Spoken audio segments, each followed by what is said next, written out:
All right, Dale, we are live. All right, everybody. Hey, it's Dale Earnhardt Jr. here. Junior Download. You're you're obviously watching us on our Dirty Mo Media YouTube channel, and me and Mike here recording our Tuesday edition of Dale Junior Download. Andrew Curlin is going to help us with our questions today that you guys have been sending in. So, Andrew, let's go. Yeah, this first one is from Charlie. He asks, how cool was the Hall of Fame experience this year? Especially, did you have any stories with Matt Kenseth, Kurt Shelmerdine, and how was that whole time? I was honored to be asked to go.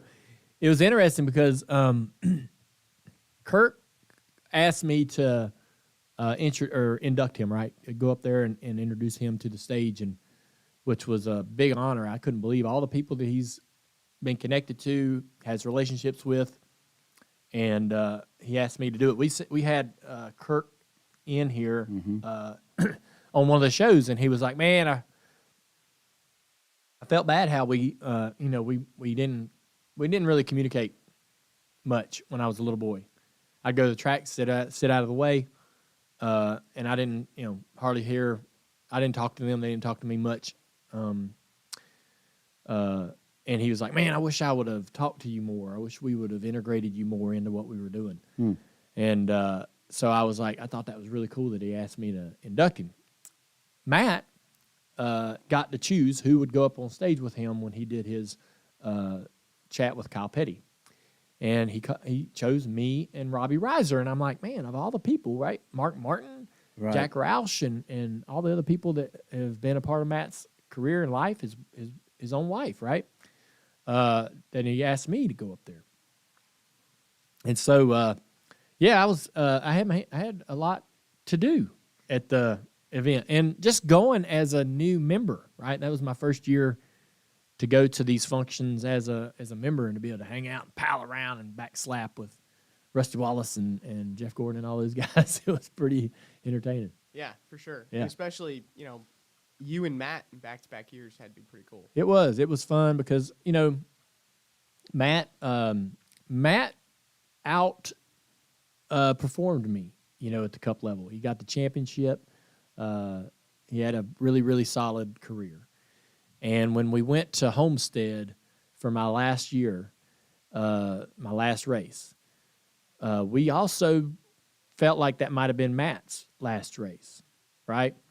And they had, they told me, they're like, man, NASCAR's like, we're going to put you at the back of the grid so you can have room for your family, similar to what they did with Jeff Gordon, his last race at Homestead. So we're going to be down there at the entrance to pit road at the back of the grid with whoever we want to celebrate this day with. And I said, well, you're not putting me back there by myself. You're putting Matt back there. So they were like, oh, okay. And I was like, yeah, I mean, it might be Matt's last race too. He hasn't announced a retirement. He hasn't, but damn, if it is, this will be awkward. So me and Matt, I don't know, I've always, we kind of always look out for each other a little bit, leaned on each other. There were a lot of things that we talked about early in our careers. Hey, man, they're asking me to do this. Do you do that? Or what did you have to do? Or what did you say? Sponsors or NASCAR requirements and all these things, And so we'd kind of bounce things off each other and help each other. This next one is coming from Spencer, and it's interesting. People always ask, what's the path to becoming a driver? But he asks, I'm a mechanic and long wanted to work for a NASCAR team. How would you go about doing that? Walk up to the door of this building and turn in your resume. So it's as simple as that. Go if you want to be a mechanic or anything in this business, you can literally find job opportunities on Twitter now. We were talking about this, Mike, about 2 years ago, any time in the past, right? If we had a job opening for anything around here, I would say, why don't we just go on Twitter and say, hey, man, we need somebody to fill this role? And everybody would look at me and go, that's a dumb idea. We don't need to be blasting that on Twitter. I'm like, well, you need somebody to fill the position. Why don't you just promote? Oh, no. That's not the right avenues. Well, now there's so much desperation to get people. You can't. Nope. 2 years ago, on a Monday morning, there would be 5 people down there handing resumes in for various roles. Hey, I want a job. This is what I'd love to do. Here's what I know. Nobody comes and hands in resumes anymore. And you got people, big organizations, Joe Gibbs Racing, going on Twitter. I need a road mechanic. I need a tire guy, a tire specialist. That's right. Somebody please apply for this job. Dignity be damned. They're going out on social looking for. Why is this? What's going on? Is it just every industry's kind of Every industry must be having the same situation. We got a position, we got multiple positions that we'd love to fill that are difficult to fill. That people aren't just walking in going, hey man, I'm qualified for this job. And so we just used to have, so many people that wanted to get into motorsports and didn't know how and didn't know, that could be mechanics that needed to be groomed. And it's just not as, we're literally sitting right next to the NASCAR Technical Institute that to my knowledge is full of people that want to get in our industry. Yeah. Right? Yeah. The lunch hour traffic surely suggests it. Right. There's plenty of people over there. And that might be the only where a lot of people end up going now, because there used to be a big pool of folks that were in the industry that you knew, a lot of names, a lot of people that would apply for jobs, but not so much anymore. Everybody's kind of, when they get out of the sport, they don't come back. They go back home to wherever they're from. They get into the family business or they start a new business so unrelated to racing. I'm seeing there's guys that I knew from HMS that I follow on Instagram. Man, they're so far removed from motorsports, it's ridiculous. They're charter captains of boats up in Alaska and shit. And I'm like, how did you get there? How did you get from here to there? Right. But it's interesting times. It is challenging to kind of find the positions that people need. I know that just saw yesterday on social media, Joe Gibbs Racing, their ARCA program, they're looking for a mechanic, a road mechanic. Great, a great paying job. Great, you're on the road. That might be fun. Yeah, with a reputable organization. So in other words, if you're interested in getting to NASCAR, it seems like there's never been a better time. I think so. And literally, you can see where these jobs are popping up and opportunities to get them through social media now. Where, like we talked about, you never. Oh, yeah, we can't advertise on Twitter. That's silly. Now it seems to be like you say, they're so desperate to get the role filled. Yeah.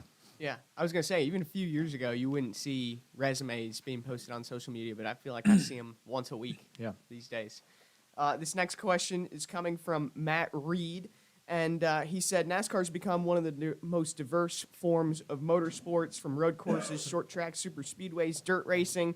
What do you think about having a timed NASCAR race? Well, I would be great if it was 24 hours long. I had this sort of debate over the last couple of years.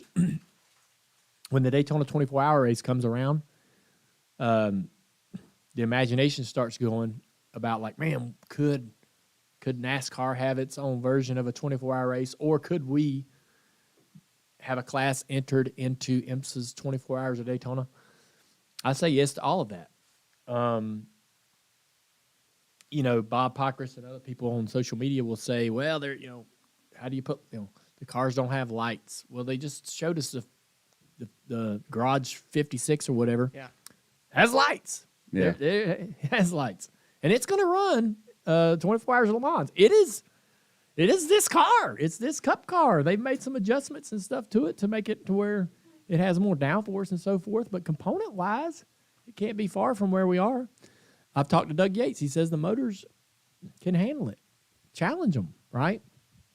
It's a test of man and machine. Trying to make that thing go 24 hours, trying to get a driver to take care of that car for 24 hours, or a couple drivers, right?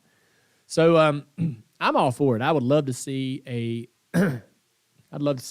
our Cup cars in some version of an endurance event.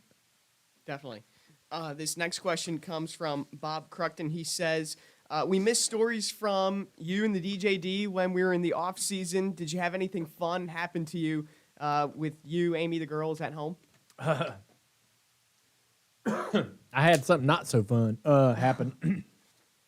Mike, you remember the Outlaw Fuel Additive? Yeah, they were a sponsor on the 8 car. Yeah. Yeah, Way on the, back on, when- on the rear quarter panel. Way back when I was like a rookie. Yeah. That's before we met. Outlaw. I Yeah, it's remember that. Come in these little bottles about this size right here. And I found one of those bottles probably a couple years ago in the back of a storage unit or something in the back of a shop, right? And I was like, holy moly, it still had the Outlaw additive in it, but the cap, which was plastic, had disintegrated, lost, whatever, no cap, right? Disintegrated. Oh. That's a hell of an additive. Disintegrates Well, caps. yeah. Probably when it's 15 years past expiration, that's the thing that happens, actually. I was like, I'm looking at this bottle. I'm like, man, I'm gonna take this up to my house, and I wanted to keep it, but it had no cap on it. So I set this thing on top of a drink cooler, a glass door, open up, get a water out, and that was sitting on a workbench. So standing in my shop, in my garage, at home, in my garage, workbench, drink cooler, fuel additive bottle. Without a cap. With no cap on it. Full of additive. Anybody know where this is going? Full of 20-year-old additive. And so this drink fridge was freezing over in the back, inside Right. on the interior. So I had a hammer and a screwdriver, a long screwdriver, and was chipping away at some of that ice. It's easy just to and the ice falls and to get it off of the back of the coils. And so that freaking additive bottle tipped over on top of me and poured down into my hat, a brand new hat, I might say, and onto my hoodie and onto my pants. It spilled all over the counter. It was everywhere. This stuff was like soy sauce. It was going in places I didn't, yeah, soy sauce just gets everywhere. Is that what happens with soy sauce? I think you're right, Soy actually. sauce Now is that I like think about magical. it. Right. It can- You can't actually undo those little packets of soy sauce without it actually spilling on you. everywhere. That's a great point. And so, It's true. yeah.